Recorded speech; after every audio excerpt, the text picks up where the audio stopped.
नमस्कार, मैं हूं वीरेश सिंह। आईटीआई के टॉक शो में आपका स्वागत करता हूं। जैसा आप लोगों ने बोला था कि आईटीआई इंस्ट्रक्टर की जो वैकेंसी है बिहार के लिए, वहां पे हमने 2-3 शो दिखाया था और इस पर एक बहस छिड़ गई कि सर आपने गेस्ट फैकल्टियों के बारे में क्यों नहीं एक ऐसा प्रोग्राम दिया, या गेस्ट फैकल्टी वालों को क्यों नहीं एक टाइम दिया है आपने को आपके शो पर बताएं। तो इसीलिए आज हमको जो है तो गेस्ट फैकल्टी के रूप में राजीव रंजन जी, जो इस पूरे गेस्ट फैकल्टी के नेतृत्व कर रहे हैं, एक तरह से पूरे संगठन की इनके ऊपर जवाबदारी है। तो मैं बिना समय गंवाए राजीव रंजन जी का मैं स्वागत करता हूं। सर, स्वागत है आपका आज आईटीआई टॉक शो में। नमस्कार सर, और आपके सभी जो भी चैनल देख रहे हैं सभी को मेरा प्रणाम है, नमस्कार। राजीव जी, मैं आज आपको एक चीज बता दूं कि मेरे शो की एक विशेषता है कि हम कभी किसी को सवाल नहीं देते हैं कि हम आपसे सवाल क्या पूछेंगे, हम आप जवाब दोगे। स्क्रिप्टेड नहीं रहता है। मैं आपको आज खासा टाइम दे रहा हूं, 15 से 20 मिनट 25 मिनट आपको टाइम दे रहा हूं। आप अपनी बात को, सर देखिएगा, हमारे शो को पीएमओ देखता है, हम पीएमओ में भेजते हैं, ठीक है ना, जर्नली मेल के थ्रू और उसके थ्रू। तो जो आप बोलेंगे तथ्य के साथ बोलेंगे, सही बोलेंगे, क्या चीज है आपके साथ में दिक्कत, उसके बारे में पूरा विस्तार से बताएंगे। इसके बाद सर मैं आपको बता दूं कि लगेगा कि अगर आपके सवालों का कोई कहता है कि मैं काउंटर करूंगा, राजीव रंजन जी ने गलत बोला है, तो मैं निश्चित उनको भी बुलाऊंगा बाद में और फिर दोनों को सवाल जवाब करेंगे। तो चलिए, आज आपको मैं पूरा टाइम दे रहा हूं। बताइए, आप अपना परिचय के साथ में आप बताइए कि गेस्ट फैकल्टी की आखिर बिहार में क्या दिक्कत है। मैं तो सभी को फिर से नमस्कार कर रहा हूं, और बहुत दिनों से यह हम लोग की 2016 से लड़ाई चल रही है। बहाली हुई 2016 में, और बहुत अच्छे अच्छे विभाग के जो हमारे पदाधिकारी हैं सभी ने एक 2016 में जब बहाली रुकी थी संविदा को वेटेज देने के लिए, वहां से हमारी बहाली की प्रक्रिया बजाबते आपको जो है सर विधानसभा में हमारी पास हुई। वहां से 2344 नियमावली बना। उस नियमावली के तहत 47C और 4480 एक लेटर निर्गत किया गया, जिसके अंतर्गत गाइडलाइन विभाग ने दिया कि इनकी बहाली की प्रोसेस कैसे करनी है। अच्छा। उसके बाद में सर 3 बच्चों का एक ट्रेड के लिए पैनल बनाया गया। उसमें बच्चों के सामने सभी इंस्ट्रक्टर को आपको जो है डेमो देने के लिए बुलाया गया, और उसमें से जो बेस्ट था बच्चों के फीडबैक के आधार पर उनको रखा गया। 2018 में अनियमितता का आरोप लगाकर कि इनके बहाली में धांधली हुई है, अच्छा, हमें निष्कासित कर दिया गया था। ये आरोप कौन हम लोगों ने, ये भी बीच में बताते चलिए, ये आरोप किसने लगाया? ये सर विभाग ने आरोप लगाकर बर्खास्त कर दिया पूरे पैनल को। अच्छा जी, और हम लोग धरना प्रदर्शन आंदोलन, कुछ हमारे साथी जेल भी गए। 1 साल तक लगातार गर्दनी भाग में हमारे साथी धरना पर बैठे रहे। आमरण अनशन तक हुआ, लेकिन न्यायालय से हमारी जीत मिली। 2-2 जजमेंट प्राप्त हुआ उस समय, और वहां से जजमेंट मिलने के बाद विभाग फिर डबल बेंच गई। डबल बेंच में भी विभाग को हार का सामना करना पड़ा। तो हमारी बहाली को खुद विभाग ने स्वीकार कर लिया है कि इनके बहाली में कोई परेशानी नहीं है, कोई दिक्कत नहीं जी।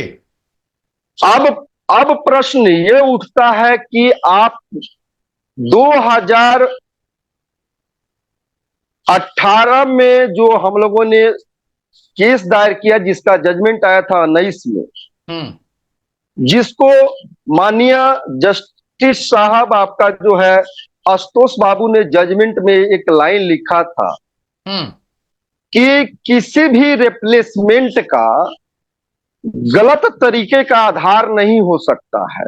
बिल्कुल सही। आप नियमित बहाली लाइए, परंतु संवैधानिक दायरे के अंतर्गत लाइए और रिप्लेसमेंट उस आधार पर कीजिए।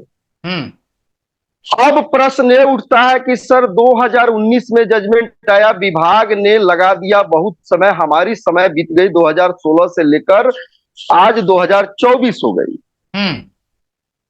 आपने हमारा कीमती समय, महत्वपूर्ण समय जो एक स्टूडेंट का होता है, 8 सालों तक अपने यहां वर्क कराया, यह कहकर कि हम आपको घंटा सिस्टम पर रख रहे हैं। सभी लोग जानते हैं कि बिहार के आईटीआई में अनुदेशक की काफी कमी थी और हम उस जगह पर वर्क किए, तो हमने पूरा समय दिया, यहां तक कि जिस ट्रेड में हमारी बहाली हुई उस ट्रेड के अलावे अनुदेशक की कमी के कारण अन्य ट्रेड का 2-3 प्रभार ट्रेड का देकर हमसे वर्क कराया गया और फुल टाइम वर्क कराया गया, दिन भर वर्क कराया गया। नाम दिया गया कि इनको घंटा पे सिस्टम पे रखते हैं, लेकिन डीजीटी का जो गाइडलाइन भी है सर, वो घंटा सिस्टम का है कि इतने घंटा प्रैक्टिकल कराना है, इतने घंटा थ्योरी कराना है, इतने घंटा वर्कशॉप कैलकुलेशन कराना है।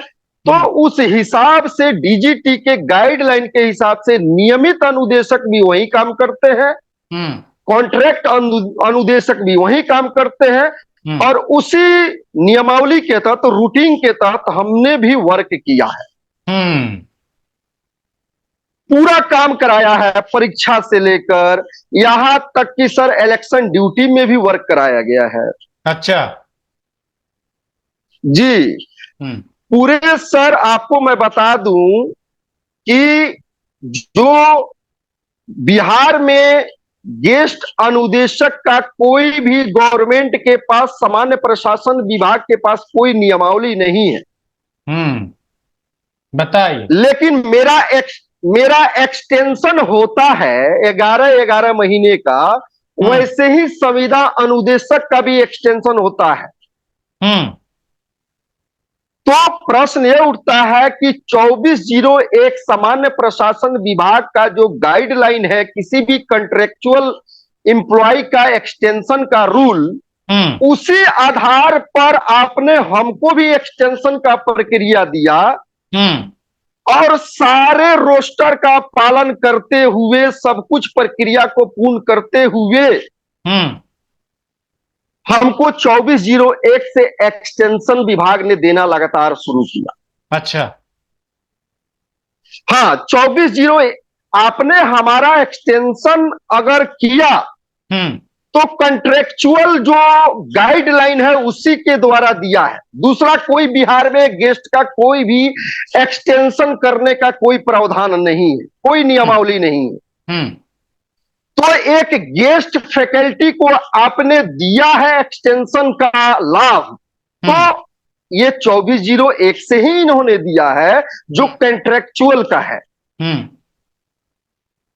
तो जब आप पूरे इंडिया का सर आप देख लीजिएगा, कहीं भी गेस्ट फैकल्टी को एक्सटेंशन की प्रक्रिया लगभग मुझे जहां तक जानकारी है नहीं होती। ये पहला ऐसा बिहार राज्य है जहां एक्सटेंशन लगातार लगभग हर साल होते लगातार हो रहा है। प्रश्न ये उठता है सर कि किसी भी गेस्ट फैकल्टी को रखने का मापदंड क्या है? 2 महीना, 4 महीना, 6 महीना, अगर आप पार्ट टाइम कह रहे हो तब 8 साल, 7 साल आप निकाल दोगे किसी की जिंदगी के लाइफ को और नियमित बहाली लाओगे और कहोगे कि मैं आपको कोई लाभ नहीं दूंगा, जबकि हमारे ही साथ काम करने वाले हमारे अनुदेशक अपने भाई जिनके साथ मैंने समय दिया है, उनको आप आरपीएल जो अभी जजमेंट में आया है उनके लिए भी लड़ाई हमारे साथ मिलकर लड़े हैं, उनको आरपीएल सीआईटीएस को इक्विवेलेंट मानकर आपने वेटेज दिया कोर्ट के ऑर्डर पे, और उनको 25 नंबर आप वेटेज दे रहे हो। अच्छा। हमें कोई कोई एतराज नहीं है, हमें सिर्फ बहाली से भी कोई एतराज नहीं है।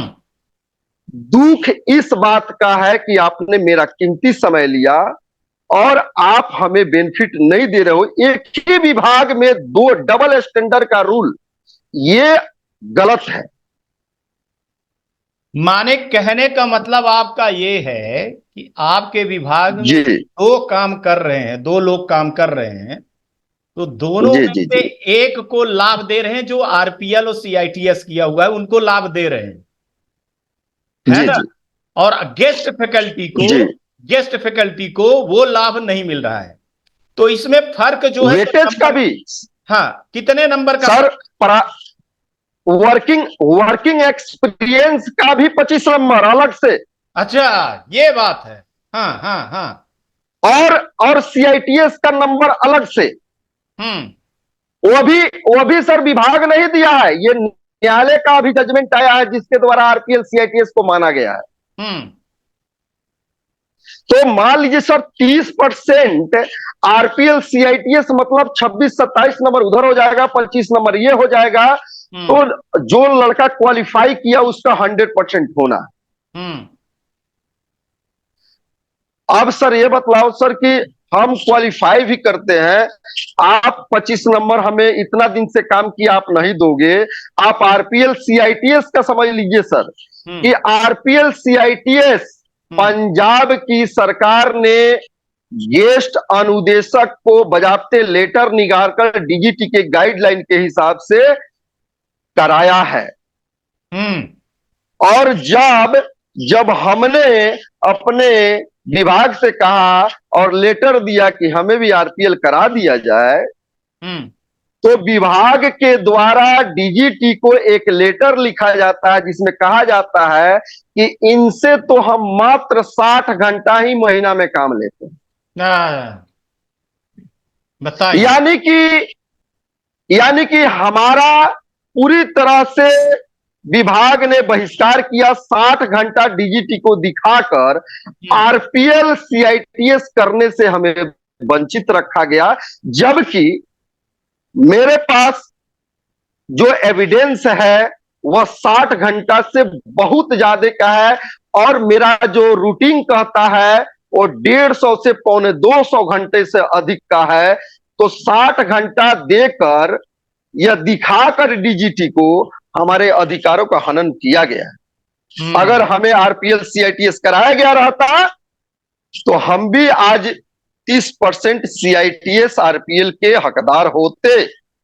बिल्कुल सही बात है जी, बिल्कुल सही बात है। इस पर तो अगर भाई 8 साल आपका बीत गया ना, सवाल तो ये है 8 साल कम थोड़ी होते। जी जी 8 साल कम थोड़ी।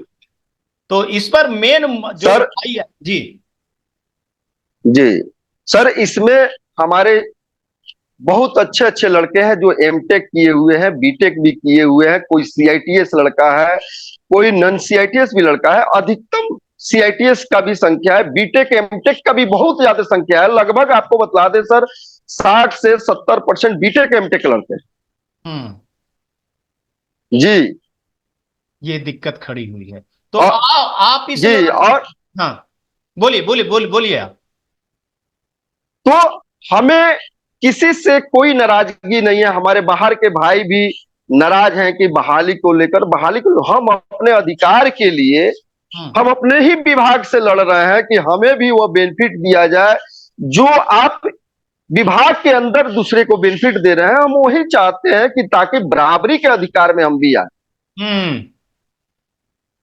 दूसरा कुछ नहीं चाहिए हमें। आप बहाली ले रहे हो, हमें कौ खुशी है, ये घुट घुट कर जिंदगी जीने से अच्छा है नियमित बहाली। लेकिन एक सिस्टम जो आपने क्रिएट किया है सभी के लिए, विभाग ने ही क्रिएट किया, वो हमें भी लाभ दिया जाए। और 8 साल हमने समय कीमती दिया है, इसके बारे में हम विभागीय पदाधिकारी से हाथ जोड़कर विनती करेंगे कि इसके बारे में सोचा जाए। बहुत कीमती समय किसी ने दिया है, और आप भी जानते हैं सर, कंपटीशन का एग्जाम अलग चीज, थोड़ा सा अलग दायरे में चला जाता है। और कोई लड़का अगर 8 साल तक पढ़ाई के क्रम में बच्चे को ट्रीट कर रहा है, वो कंपटीशन का अलग थोड़ा सा शेड्यूल चला जाता है। बहुत सही, और बहुत पढ़ाने का तरीका कुछ अलग हो जाता है। उस कंपटीशन को फेस करने के लिए हम तो केस मुकदमा में ही रह गए, क्या कंपटीशन का तैयारी करेंगे सर? जब से बहाली निकला तब से केस में ही दौड़ रहा है, क्या पढ़ेंगे ये बतलाइए सर आप। मौका मिलना चाहिए, हमें वेटेज मिलना चाहिए, हमें भी आरपीएल का लाभ मिलना चाहिए। उसके बाद में लीजिए बहाली, हमें कोई एतराज नहीं है। अगर यही बहाली लेनी है, हमारे सीट को आप सुरक्षित रखिए ना। बहाली आप कहते हैं कि 4000, दूसरे के माध्यम से कहवाते हैं कि 4000 सीट खाली है, 4500 सीटें खाली है, तो हमारे सीट को छोड़िए ना, नोटिफिकेशन जारी कर दीजिए ना। हाँ, आप न्यायालय को दे देते ना कि मैं इनके सीट पर किसी भी तरह की कोई बहाली या किसी भी तरह का ट्रांसफर पोस्टिंग नियमित कभी नहीं करूंगा, और इनको आरपीएल और सीआईटीएस और ये आपको वेटेज का लाभ दूंगा, और आगे जो बहाली आएगी उसमें ये बैठने के लिए एलिजिबल होंगे। कुछ तो रास्ता निकालना होगा हमारे भविष्य के लिए सर। बिल्कुल सही है, बिल्कुल सही है, आपकी मांग जायज है जी। तो अब आप सर दो राह पर, जी जी बोला जाए। इसके लिए आपने क्या क्या किया? इसके लिए सर बहुत लेटर आपको बता रहे, मैंने डीजीटी तक रवि सर के, जी जी, रवि सर के साथ मिला, सुनील सर से भी मिला, यहां तक कि आरपीएल का सर हम लोग को प्रावधान नहीं था कि ईपीएफ कॉन्ट्रेक्चुअल ही कर सकता है जिसका ईपीएफ कटता है। बिल्कुल सही बात। लेकिन हमने डीजीटी में जाकर नियमावली में परिवर्तन किया, करवाया, मजबूर किया कि आपको ईपीएफ हटाना होगा, क्योंकि हमारी गवर्नमेंट ईपीएफ हमारी नहीं काटती, हम गेस्ट फैकल्टी। और आपको बता दें सर, 2022 में जो आरपीएल सीआईटीएस का नियमावली परिवर्तित हुआ, वो हम लोग की देन है, जिसमें ईपीएफ हटाया गया। और उसके बाद में हमने फॉर्म भी भरा था सर, लेकिन उस फॉर्म को एक्सेप्ट करना, ये डीजीटी के नॉर्म्स के हिसाब से ये विभाग का कर्तव्य था कि जो फॉर्म हमने भरा उसको एक्सेप्ट करके आरपीएल कराना। लेकिन आप तो देखे ही हैं कि इन्होंने सीधे खारिज कर दिया कि हम तो 60 घंटा काम करते हैं। ये तो सीधे सीधे सर श्रम कानून का भी उल्लंघन है कि आप 60 घंटा कहते हो और 150 से 250 घंटा, और पूरे डीजीटी के नाम से डीजीटी के नियमावली से काम लेते हो और कहते हो कि 60 घंटा पेपर के हिसाब से हम लेते हैं। सारे सर बहाली का प्रोसेस, सारी बहाली की प्रोसेस बहुत ही मेरी बेहतरीन है सर। अब बतलाओ सर कि आज तक किसी बहाली में नहीं होता है कि बच्चों के सामने जाकर फीडबैक लड़का ले, 3 लड़का खड़ा हो और 3 लड़का का खड़ा होने के बाद में डेमो क्लास दे और उसमें से किसी एक व्यक्ति का चुनाव हो, ऐसा तो कैसी बहाली में नहीं होता है। अच्छा भाई, तो बहुत बड़ी बात है भाई जी। लड़कों के सामने आप डेमो दीजिए, फिर इसके बाद आपका सिलेक्शन होगा। तो हाँ, 3 व्यक्ति में से किसी एक व्यक्ति का सिलेक्शन होगा। बताइए जी। हम उस प्रक्रिया से गुजर के यहां तक पहुंचे हैं।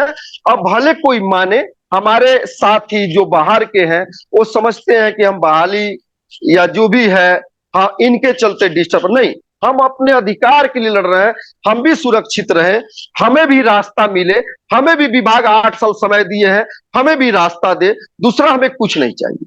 नहीं राजीव जी, यहाँ पर एक चीज बात कर रहा हूं कि जो आ रही है कि बाहर के लोग या और आपके साथी थोड़ा सा मिस अंडरस्टैंडिंग मेरे को लग रही है कि है, इसलिए मैं शो पे दोनों लोगों को ले आऊंगा। देखिए, दोनों की लड़ाई एक बराबर लड़ाई है, ऐसा नहीं है। और ना मेरे ऐसे शो का कोई वो रहता है कि किसी को वेटेज दिया जाए किसी को ना दिया जाए। हमको लगता है कि थोड़ा बहुत आपस में आप लोगों की अंडरस्टैंडिंग की लड़ाई है, या कहीं कुछ थोड़ा बहुत नेतागिरी इस पे प्रभावित हो रही है? कुछ तो है, देखिए कुछ तो है। और मैं बता दूं, आपने देखा होगा मेरे शो में इंजीनियर प्रवीण ठाकुर को लिया था, उन्होंने अपनी बात की। जी जी जी। मैंने बोला था कि अगर आपको, और उन्होंने बोला है शो में, आप लोगों के बारे में भी बोला जी है जी शो जी। में, उन्होंने कोई निगेटिव चीजें नहीं बोली है।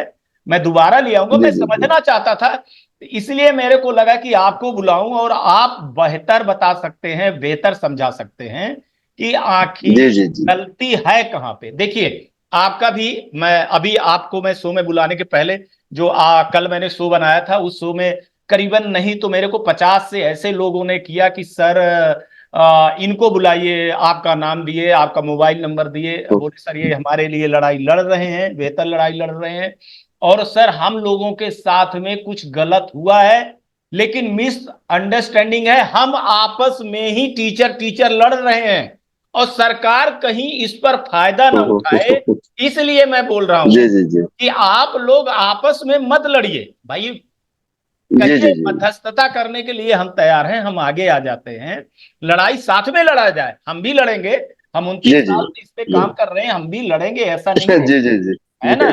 आपके अधिकारियों से बात जी जी। कीजिए। और मैं ये बात मैं आपको बता दूं कि ये 4 तारीख के बाद एक चुनाव का माहौल वो हो जाए, हमारा शो को मैं मेल के द्वारा पीएमओ को लेटर भी लिखूंगा और शो को भी वो करूंगा मैं। अब भले चुनाव थोड़ी व्यस्तता है, चलिए ठीक है, पर अभी जो आपने बोला, इस पर हमको एक सबसे बड़ी चीज जो गलत लगी कि 8 साल आपके तपस्या का क्या फल। हमको जो इस नियम पर है कि 8 साल तक एक लड़का काम करता है, मान के चलिए कि वो 28 साल का था, और 28 साल के बाद वो 8 साल तक का काम किया, तो अब तो सरकारी नौकरी से भी चला गया वो बेचारा, क्या करेगा, कैसे करेगा? अब तो शादी ब्याह होंगे होंगे तो बच्चे होंगे होंगे उसके, तो वो भी अब क्या करेगा? तो हक की लड़ाई तो सबको बराबर मिलना चाहिए। और क्या कहना चाहते हैं आप? सर सर बहुत आदमी का एज भी खत्म हो चुका है। बिल्कुल मैं मान रहा हूं। जी। और सर बहुत लोग का परिवार सेंटिमेंट इससे जुड़ गया है।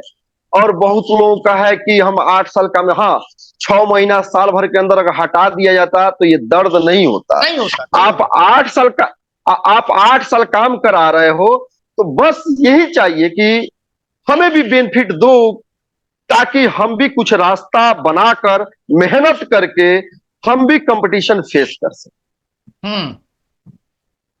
सही बात। और बेनिफिट अगर बेनिफिट नहीं विभाग हमारा दिया रहता तो मैं डिमांड नहीं करता, लेकिन एक हमारे साथी को, हमारे भाई को आपने दिया है, तो वही अधिकार हमें भी दीजिए। हम्म। और सर मैं अपने साथी से, जो हमारे प्रवीण जी हैं या जो लोग भी हैं हमारे साथी, हम्म। उनसे हमारी कोई लड़ाई नहीं है सर। होनी भी नहीं चाहिए। हमारी लड़ाई हम्म। हमारे विभाग से है सर, हम्म। और उन लोगों का भी विभाग से है। हम्म। और हम नहीं चाहते हैं, हम भी चाहते हैं कि उनकी बहाली हो जाए, लेकिन हम्म। हमारे अधिकारों का हनन हुआ है, उनको मानना पड़ेगा। हम्म। आज मेरे जगह पर वो होते तो क्या करते? क्या वो नहीं लड़ते, हम्म। छोड़ देते? हम्म। मैं सर, मेरे ऊपर इल्जाम लगाने के लिए दुनिया कुछ भी कहे, हम्म। लेकिन फैक्ट बात यह है कि बिहार के कोई भी अतिथि अनुदेशक मेरा भाई, हाँ 10% होता है सर, विपक्ष भी होता है, लेकिन 80% से अबव की मैं दावा कर रहा हूं कि कोई भी मेरे ऊपर 1 रुपया का इल्जाम नहीं लगा सकता कि राजीव गलत है, या मेरा संगठन ने किसी भी तरह का गलत किसी अतिथि अनुदेशक भाई के साथ किया।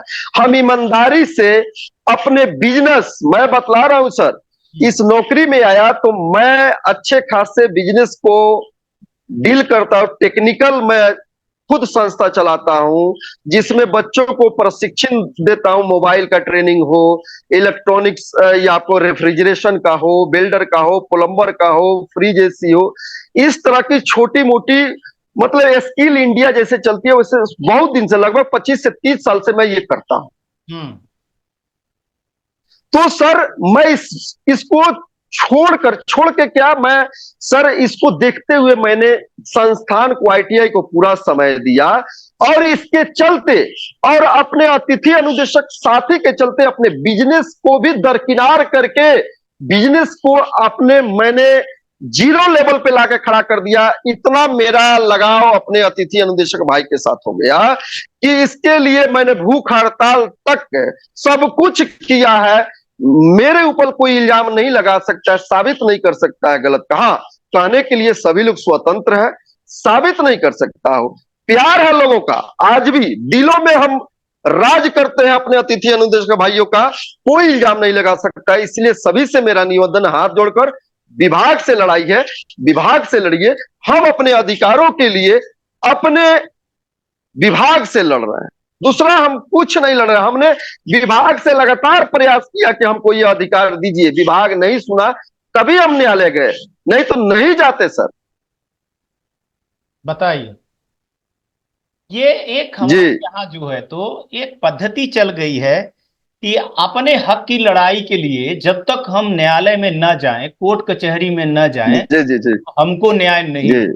बताइए, और आप काम करवाइए, आप 8-8 साल तक काम करवाइए, और फिर जब टाइम आए तो फिर जो अनुदेशक हैं, मास्टर साहब हैं, जिनको कहते हैं मास्टर साहब, टीचर, शिक्षक, इनको अपने हक की लड़ाई के लिए अगर न्यायालय में जाना पड़े, कोर्ट कचहरी में जाना पड़े, तो फिर कैसी व्यवस्था, कैसा हमारा समाज। और हमको लगता है कि कम गुरु को अच्छा नहीं लगता है कि गुरु जो है तो न्यायालय के दरवाजे तक जाए न्याय मांगने के लिए। तो अपने आप में ये। अच्छा, एक चीज राजीव, ये चीज हमको बताना, आप महिला ITI में आप पढ़ाते हो, आपने कभी CM से या PS से, प्रिंसिपल सेक्रेटरी से कभी अपनी बात कही? आप जा करके, आपके लोग मिल करके, संगठित होकर के आपने जो प्रधानमंत्री जनता दरबार होता है वहां पर जाकर के आपने नीतीश बाबू से या शिक्षा मंत्री से, टेक्निकल जो मंत्री रहते हैं उनसे जाकर के आपने, लोगों ने कभी मिलना चाहा, मिले और अपनी बात रखी कि नहीं रखी? सर, विजय कुमार सिन्हा सर थे भाजपा के जी, और उनके पहले राजद की सरकार थी, विजय प्रकाश यादव सर, उनके रीजन में हमारी बहाली हुई। माननीय विजय कुमार सिन्हा सर आए भाजपा से,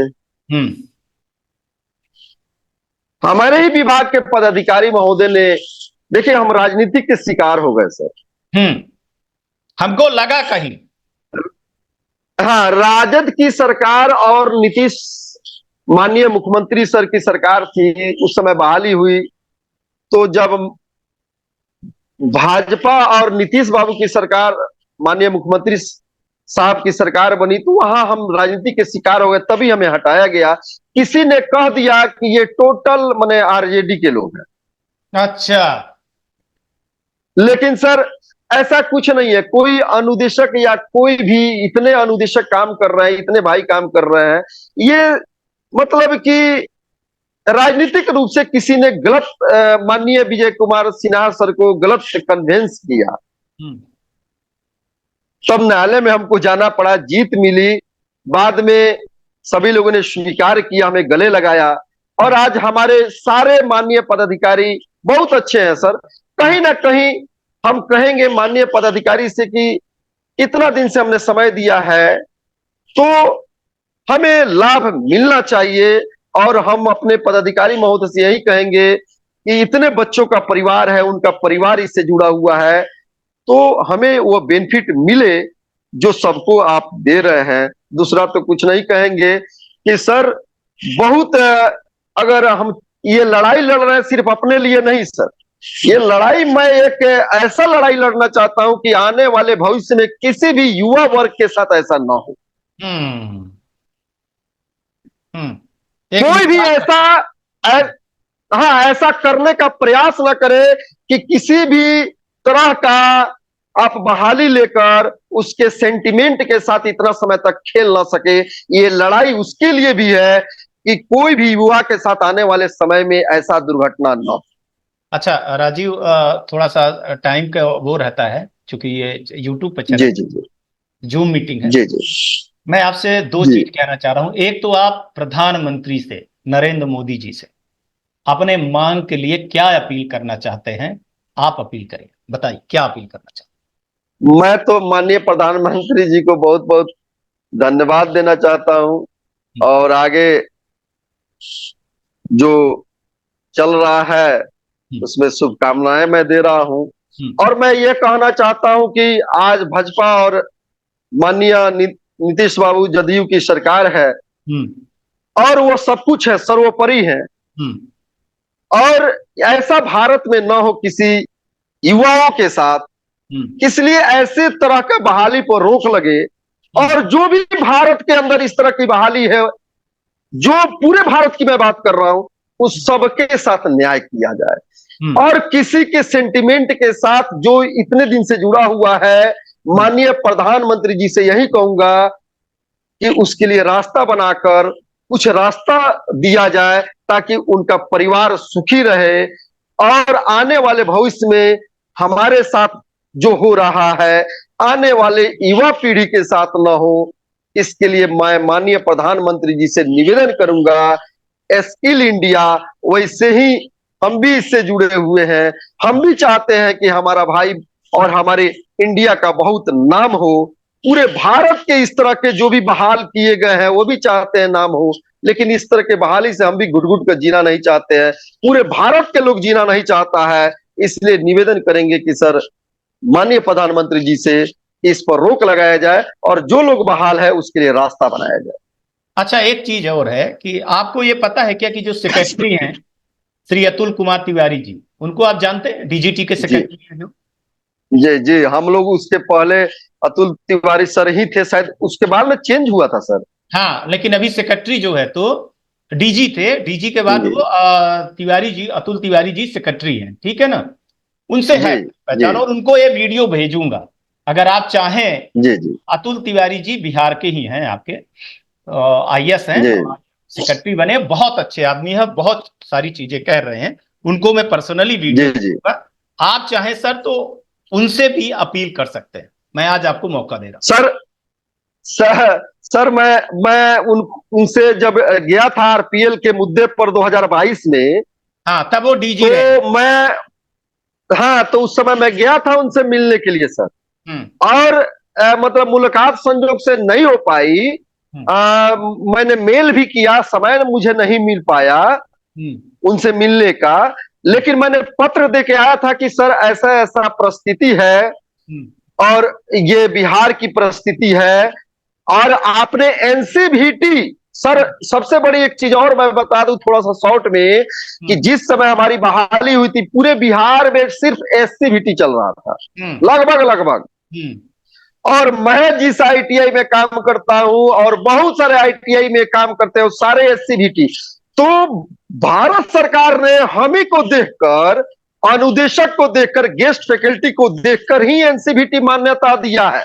हम्म, जब अनुदेशक हम थे तो मान्यता आखिर मिला कैसे सर? हमें ने दिया है। जब हमने पढ़ाया है तो हम डीजी साहब से यही कहेंगे कि रास्ता बनाया जाए, ऐसे कोई भी शोषण का रास्ता ना बनाया जाए, जो आने वाले भविष्य में ऐसे प्रशिक्षण भी प्रभावित होता है। हम भी घुट घुट कर लगता है कि कल हट जाएंगे कि परसों हट जाएंगे, तो क्या प्रशिक्षण बढ़िया से होगा सर?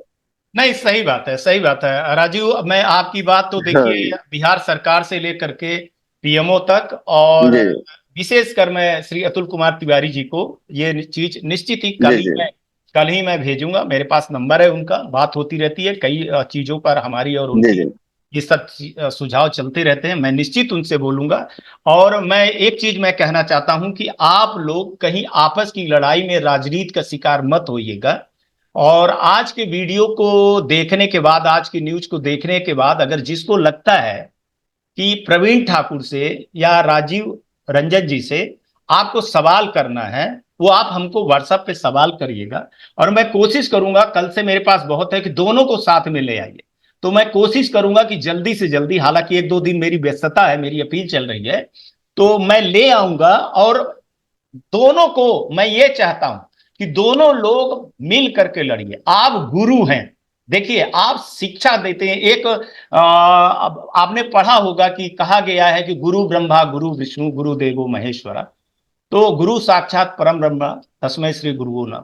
तो गुरु गुरु आपस में लड़ाई न लड़े, कुछ मतभेद है तो बैठ करके उसको समझा जाए। सर वो लोग भी हमारे सेंटिमेंट को, हमारे दर्द को समझेगा बिल्कुल समझेंगे, तो बिल्कुल समझेंगे। निश्चित रूप से रास्ता निकलेगा। नहीं नहीं नहीं, मैं इस पे लगूंगा, मैं इस पे लगूंगा, और प्रवीण से भी बात करूंगा, और जो भी लोग हैं मैं उनसे भी बात करूंगा, और मैं बोलूंगा 4-5 लोगों को आना है, 4-5 लोग आए, कोशिश करूंगा, और इसको सरकार तक ले जाएंगे। इसको अंतिम ये मत समझिए, और विभाग ये ना समझ ले, खासतौर से जो देख रहे हैं अधिकारी, उनको बोल रहा हूं कि ये मत समझिए कि आप आवाज दबा सकते हो, आवाज नहीं दबा सकते हो। ये लड़ाई है, युवाओं की लड़ाई है, और खासतौर से शिक्षा की लड़ाई है ना। ये ऐसे ही शिक्षक आते हैं और ऐसे ही लड़कों को जो है तो आगे बढ़ाते हैं, और हमारा देश ऐसे ही विकास करता है। तो आज के कार्यक्रम के लिए इतना ही, फिर आएंगे राजीव, तो एक टाइम दूंगा मैं आपको। और आज के कार्यक्रम के लिए जो आपने टाइम दिया है, कीमती वक्त दिया है, हालांकि रात हो गई है, तो उसके लिए बहुत बहुत जी, नमस्कार। धन्यवाद सर। जय हिंद, जय भारत।